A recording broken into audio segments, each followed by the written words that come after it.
the second the ball was snapped, everything just kind of, I don't even know how to describe it. Everything just sort of kind of blurred around at one focal point in the middle. Aguayo put his foot on the ball, and when it's a 56-yarder, you got to line drive it. You've got to hit it low. So you always know there's a higher probability of a block. And then somebody got their hand on it, and I couldn't tell who. And before I could figure out who got the block, Lance Austin picked it up. And I could see his number, 17, as clear as day, right when he picked it up.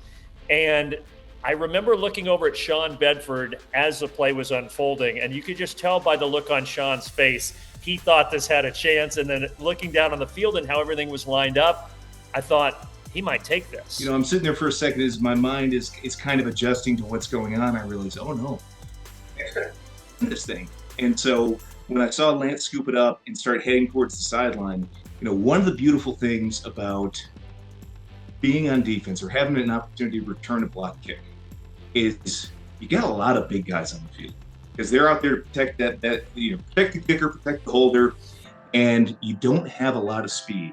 So as soon as Lance got to the corner, you know, it hit me, and you heard me react in real time. He's got blockers. Like, there's a chance this thing is going to the house. I knew the ball was live. You can see me kind of running towards Lance. And I think I was screaming like, do what you gonna do, do what you gonna do at the time. So when he actually took off running, we just went into like, okay, game mode. Let's finish this thing off strong. And then I see Lance start coming down the sideline. So I start taking pictures of that. I'm getting him coming down, people trying to get him. I realize he's coming closer. So I switched to my secondary camera, getting ready for that. Like, oh man, he's coming in. I see him join up with Lawrence. I'm like, oh man, this is something. I'm like, oh no, he's still coming. So I switched to my third camera. And by that point, they had crossed the goal line. You know, we won the game, and the next thing I know, they're right there with me. I'm pinned up against the wall, and the whole team starts coming in. You know, the stadium erupts. As soon as he got in the end zone, and the place just went berserk, I remember hearing all about the miracle on North Avenue against Florida State in 2008. And what popped in my head is, well, the other street that goes parallel is Techwood Drive. So I said, we've had the miracle on North Avenue. This is the miracle on Techwood Drive.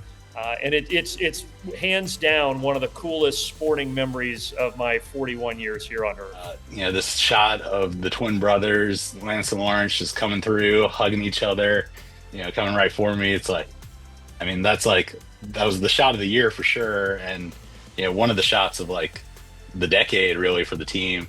And so just knowing I got that was a good feeling. And then to like see it used over and over again. I remember one time I went in the locker room and there it was, like bigger than life on the wall. And I was just like, wow. I mean, that was a good feeling to see that.